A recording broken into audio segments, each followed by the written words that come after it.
آپ کو ویلکم ہے جی ہماری اکیڈمی میں. اللہ کا نام لے کے شروع کریں. جزاک اللہ سر. تو بہت عرصے سے آپ کی ویڈیوز ہم دیکھ رہے تھے, اپنی پوڈ کاسٹ بنانے سے بھی بہت عرصے پہلے سے, اور ہمیشہ خواہش ہوتی تھی لیکن فار سم ریزن پروگرام نہیں بن پا رہا تھا. ایک تو خوشی ہے آپ سے مل کے بھی اور آپ کا نظام کو بھی دیکھ کے. الحمدللہ. مثلا کہ بہت سارے لوگوں کی زندگی میں جب مشکل واقعات پیش آتے ہیں تو وہ گھبرا جاتے ہیں, غائب ہو جاتے ہیں, لیکن آپ نے پہلی دفعہ مثال قائم کی ہے کہ جو بھی حالات آئیں, آپ پہ جان لیوا حملہ ہو, کوئی نقصان ہو, تو آپ اس کے متبادل ارینجمنٹس بنائیں. مثلا ابھی ہم الحمدللہ اندر تشریف لائے تھے تو 3 لیول آف سیکیورٹی اور چیکنگ کے تھرو گزرے تھے, جہاں پہ ہر بندے نے بہت ہی پیار اور ادب سے, یعنی کہ وہ کوئی رف ہاؤسنگ والا کانسیپٹ نہیں تھا الحمدللہ. تو اس سے ہم بڑے خوش و سیٹسفائڈ تھے. سموسے ہمیں نہیں ملے. اچھا مل جائیں گے انشاءاللہ اسپیشل. وہ میرا خیال ہے اس کے بعد آپ کے لیے نا گرما گرم منگوائیں گے وہ. یہی بات ہے. علی بھائی سیدھا ہم ٹو دی پوائنٹ آتے ہیں. جی جی. ہم نے یہ پوڈ کاسٹ کرنے سے پہلے بہت سارے سوالات ہمارے پاس تھے, لیکن ان کو ہم نے کنڈینس کیا ٹھیک ہے آسانی کے لیے. ہم سٹیپ بائی سٹیپ چلیں گے. پہلا سوال جو آپ سے ہے, جو موسٹ ریلیجیس سرکلز کے اندر پرائیویٹلی ڈرائنگ رومز میں ڈسکشن ہوتی ہی ہوتی ہے, لیکن اس پہ کمپائلڈ ڈسکشن کسی کے پاس موجود اس طرح نہیں ہوتی. پاکستان کے اندر شریعت نافذ ہو سکتی ہے, نہیں ہو سکتی, اور اگر نافذ ہوگی تو اس کی کیا شکل و صورت بنے گی, ویزا وی پولیٹیکل سٹرکچر کیسے تبدیل ہو سکتا ہے, ویزا وی معاشرے کے اندر کیا تبدیلیاں آئیں گی, ویزا وی ملک کی فارن پالیسی شریعت کے مد نظر کیسے ڈیفائن ہوگی.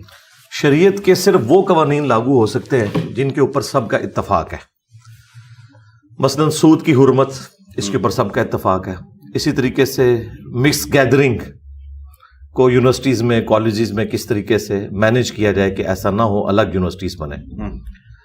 اس کے علاوہ جو اسلام کا پولیٹیکل سسٹم ہے, فائنینشیل سسٹم ہے, یہ ساری کی ساری چیزیں امپلیمنٹ ہوں گی, لیکن اس کے لیے پاکستان میں اس طرح کی شریعت کو نافذ کرنا کہ جس کے اوپر سب کے سب متفق ہو جائیں, اس میں سب سے جو بڑی رکاوٹ ہے وہ مکاتب فکر کا اختلاف ہے. مکاتب فکر کا اختلاف وہ اتنا خطرناک معاملہ ہے کیونکہ آپ دیکھیں کہ پچھلے دنوں انہوں نے توہین صحابہ کی سزا کے حوالے سے ایک بل میں اس کو, وہ پہلے سے سزا تھی, اس کو بڑھانے کی کوشش کی. خیر وہ صدر صاحب نے واپس کر دیا, لیکن ایک انہوں نے خام خواہ ایک معاملہ تو ایکٹیو کرنے جی جی جی بالکل. اور وہ دیکھیں اس کا نقصان کیا ہوگا کہ جب تک آپ توہین کی ڈیفینیشن کو فائنل نہیں کریں گے, قانون بنانے کا فائدہ نہیں ہے. مثال کے طور پر ٹریفک قوانین میں تو ہمیں پتہ ہے کہ 120 سے اگر آپ کراس کریں گے تو موٹر وے پہ آپ کا چلان ہو جائے گا, لیکن توہین کی ڈیفینیشن ہمیں نہیں پتا. چلان انہوں نے رکھا ہوا ادھر کہ 10 سال کے لیے قید میں ڈال دیں گے, لیکن ڈیفینیشن پوچھیں وہ ہر بندے کی الگ ہے. تو جب تک ان چیزوں کے اوپر کنسنسس نہیں ہوتا, ان شارٹ یہ کہ پاکستان میں خدا نہ کرے کہ کوئی اس طرح کا شریعت کا نظام آئے, اس کی وجہ یہ ہے کہ یہ کسی فرقے کا نظام آئے گا, دوسرے فرقے والے کے لیے کوئی اسپیس نہیں رہے گی. اب وہ والی شریعت کا نظام جسے آپ خلافت کا نظام کہتے ہیں, اس تک پہنچنے کے لیے آپ کو پہلے ان کے جو انٹرنل اختلافات ہیں ان کے حوالے سے کسی کنکلوژن کے اوپر پہنچنا پڑے گا. اس کی وجہ یہ ہے کہ پاکستان میں اکثریت ہے بریلویوں کی. بریلوی دیوبند اور اہل حدیث کو گستاخ رسول واجب القتل سمجھتے ہیں, اور یہ آمزہ بریلوی صاحب کا فتویٰ ہے احکام شریعت کے اندر. کلیئر کٹ انہوں نے ان کو قادیانیوں کے ساتھ ذکر کر کے مرتد ڈکلیئر شامل کیا تھا جی سیم کیٹیگری. اچھا اب آمزہ بریلوی صاحب جب تک قبر سے نکل کے بریلویوں کو یہ نہیں بتاتے کہ میں رجوع کرتا ہوں اپنے فتوے سے, کوئی بریلوی عالم اس فتوے کو بدل نہیں سکتا.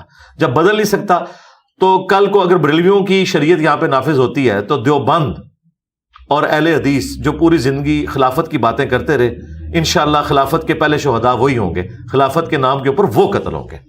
تو اللہ نہ کرے اس طرح کی کوئی شریعت یہاں پہ نافذ ہو. علی بھائی یہ تو آپ نے ایک بہت خطرناک صورتحال پیش کر دی ہے.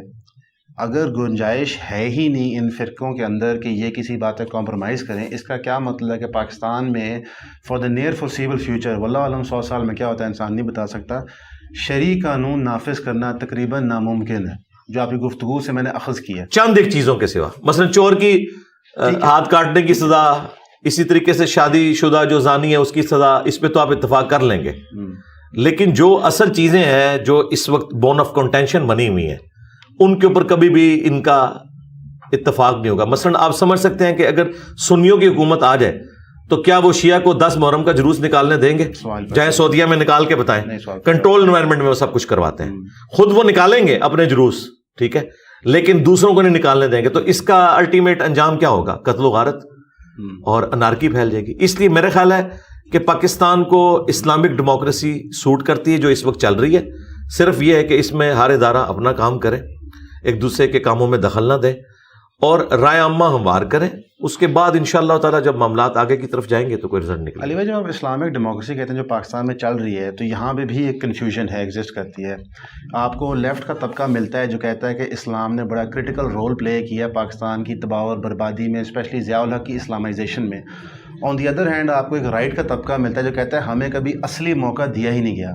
لیکن ان سب آوازوں کے بیچ میں آپ کی آواز کی صرف اس لیے کہ آپ کی پوڈ کاسٹ کر رہے ہیں تعریف کرنا چاہوں گا کہ آپ کی ایک یونیک آواز تھی. ہاؤیور آپ نے کبھی بھی روڈ میپ نہیں پیش کیا کہ آپ کی نظریات کے مطابق یا آپ کی سوچ کے مطابق ملک کو آپ کس طرف پش کرنا چاہتے ہیں, معاشرے کو کم از کم کس طرف پش کرنا چاہتے ہیں.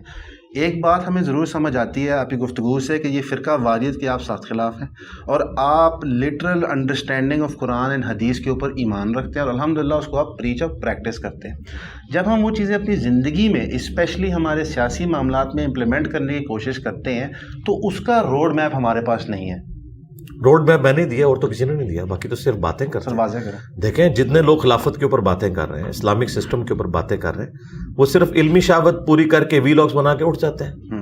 اچھا, اب چونکہ میں نے فرقوں کو ہار ڈالا ہے اس لیے وہ مجھے کہتے ہیں کوئی روڈ میپ اس نے نہیں دیا. میں نے تو روڈ میپ دیا ہے, میں نے یہ روڈ میپ دیا ہے کہ ان کو یہ بتایا ہے کہ بھائی پہلے آپ کو کتا نکالنا پڑے گا کنویں سے, آپ 20,000 ڈول بھی نکال لیں یہ آپ کا کنواں پاک نہیں ہونا. یہ جو کنواں ہے اس وقت جس کے اندر یہ کفر و شرک کے فتوے, گستاخ رسول ہونے کے فتوے پڑے ہوئے ہیں, اور یہ فتوے ان لوگوں نے لگائے ہیں جو قبروں میں جا چکے ہیں. وہ جب تک قبروں سے نہیں نکل کے ان کو کچھ کہتے اور یہ تو ہونا نہیں ہے, اس وقت تک انہوں نے ریورس نہیں کرنا. تو اس کا حل کیا ہے کہ ہم ان بوڑھوں کے, ان کے بزرگوں کے جو پیچھے باقیات ہیں ان کے مرنے کا انتظار کریں اور ینگ جنریشن کے اوپر محنت کریں, انہیں ہم ایجوکیٹ کریں. جب وہ ینگ جنریشن ایجوکیٹ ہوگی قرآن و سنت کے حوالے سے تو آگے معاملات انشاءاللہ بہتری کی طرف جائیں گے, اور یہی تو ہم کر رہے ہیں, یہی روڈ میپ ہے. اب آپ اگر مجھ سے یہ چاہتے ہیں کہ ابھی لڑکا لڑکی کی شادی نہیں ہوئی, بچہ ایمبریونک سٹیج پہ ہے, آپ مجھے یہ پوچھ رہے ہیں کہ میں نے اپنے بچے کو پی ایچ ڈی کس یونیورسٹی میں کروانی ہے. میں یہ کہہ رہا ہوں کہ بھائی ابھی تو آپ کی اولاد ہونے کے بھی چانسز نہیں ہے, آپ پی ایچ ڈی کی بات کر رہے ہیں, اور انشاءاللہ جب یہاں تک معاملات پہنچیں گے وہ پھر ہم آپ کو بتا دیں گے کہ آپ نے اس وقت کیا کرنا ہے, اس وقت کیا کرنا ہے, وہ سب کچھ ہو جائے گا. اصل مسئلہ ہے وہ ایشو جو اختلاف والا ہے کہ جب تک ان فرقوں کے آپس کے اختلافات سیٹل نہیں ہوتے, کہ ایک دوسرے کی تکفیر کرنا ختم نہیں کرتے, ایک دوسرے کو ایکسیپٹنس نہیں دیتے, تو اس کا یہ رزلٹ نکلے گا کہ ایک دوسرے کو یہ قتل کریں گے. اہل حدیث کی حکومت آ گئی تو انہوں نے سب سے پہلے کہنا ہے کہ داتا دربار ہم نے ختم کرنا ہے.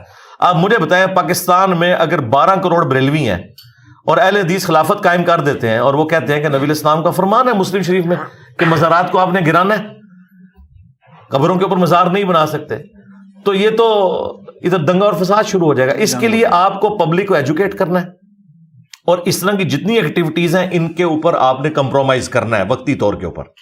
جس طرح نبی علیہ السلام اپنی زندگی میں آلموسٹ 18-19 سال تک اس قبلے کی طرف منہ کر کے نمازیں پڑھتے رہے جس کے اندر بت رکھے ہوئے تھے.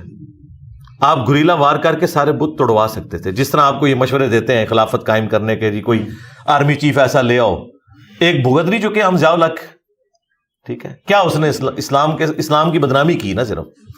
تو اس طرح کا کوئی سسٹم کرنے سے کچھ بھی نہیں ہونا. نیچے جب وہ لوگ ہیں کہ جو اس طرح کا اسلام چاہتے نہیں, وہ والا اسلام چاہتے ہیں جو ان کے بزرگوں نے ان کو سکھایا. تو ہم نے جب تک وہ والا اسلام نہیں یہاں پہ لوگوں کو ایجوکیٹ کرنا جو قرآن و سنت کا ہے, اس وقت تک ان کے اوپر زبردستی اس طرح کا کوئی اسلام نافذ کرنے کا کوئی فائدہ نہیں ہوگا. باقی جو آپ نے شروع میں بات کی تھی وہ آپ نے اوور لک ہو گئی مجھ سے بھی اس حوالے سے کہ ہم اور طرف چل پڑے. جو آپ نے کہا نا کہ جی جو لبرلز کہتے ہیں کہ جی ہم تجربہ کر چکے ہیں, 2 مختلف اسکول آف تھاٹ, جی جی ہاں جی, ان کے بارے میں ان کے اوپر ورڈکٹ دوں گا نا. جو لبرلز ہیں وہ بالکل ٹھیک کر رہے ہیں. ضیاء الحق کے اسلام سے تو اللہ کی پناہ, اگر اسلام کی یہ شکل ہے تو بالکل ٹھیک کہہ رہے ہیں. اللہ نہ کرے اس طرح کا اسلام دوبارہ پاکستان کو دیکھنا پڑے. دوسری طرف جو رائٹ کا طبقہ ہے وہ کہتے ہیں کہ ہمیں موقع نہیں ملا, وہ کسی حد تک جسٹیفائی ہے. ایک مشرف کے دور میں ایم ایم اے بنی تھی لیکن وہ بھی ایک حکومتی, وہ نہ ہونے کے برابر والی بات ہے. تو یہ حقیقت ہے کہ ان کو بھی موقع نہیں ملا. لیکن اب ان کو سوچنا چاہیے کہ انہیں موقع کیوں نہیں مل رہا, اس کے پیچھے کیا ریزن ہے, لوگ کیوں نہیں ان کو پسند کرتے. جب تک وہ رائے عامہ ہموار نہیں کرتے اپنے حق میں، اس وقت تک کوئی معاملہ سیدھا نہیں ہو سکتا۔